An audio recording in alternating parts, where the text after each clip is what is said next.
રાજ્યમાં ધીમું પડ્યું વરસાદનું જોર 24 કલાકમાં 140 તાલુકામાં પડ્યો વરસાદ। મધ્ય ગુજરાતમાં હળવાથી મધ્યમ વરસાદી ઝાપટા વરસ્યા। સૌથી વધારે વરસાદ મહીસાગરના કડાણામાં 3 ઇંચ વરસ્યો।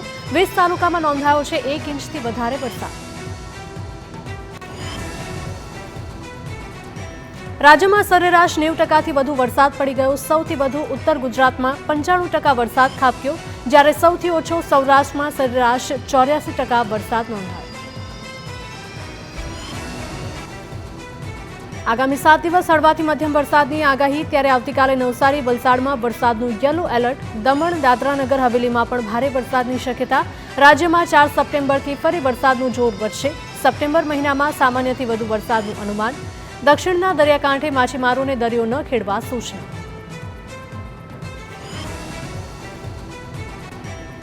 રાજ્યમાં હજુ વરસાદનો પ્રભાવ યથાવત રહેશે। હવામાન નિષ્ણાંત અંબાલાલ પટેલના જણાવ્યા અનુસાર 4 થી 9 સપ્ટેમ્બરમાં ભારેથી અતિભારે વરસાદની શક્યતા। સૌરાષ્ટ્રના વિસ્તારોમાં મુશળધાર વરસાદ પડવાની વકી, તો ઉત્તર ગુજરાત અને દક્ષિણ ગુજરાતમાં પણ ભારે વરસાદની શક્યતા।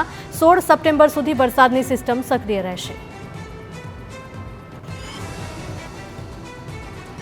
નવરાત્રીમાં પણ મેઘો બગાડી શકે છે ખેલૈયાઓની મજા। નવરાત્રીના દિવસોમાં હળવાથી મધ્યમ વરસાદની અંબાલાલ પટેલની આગાહી।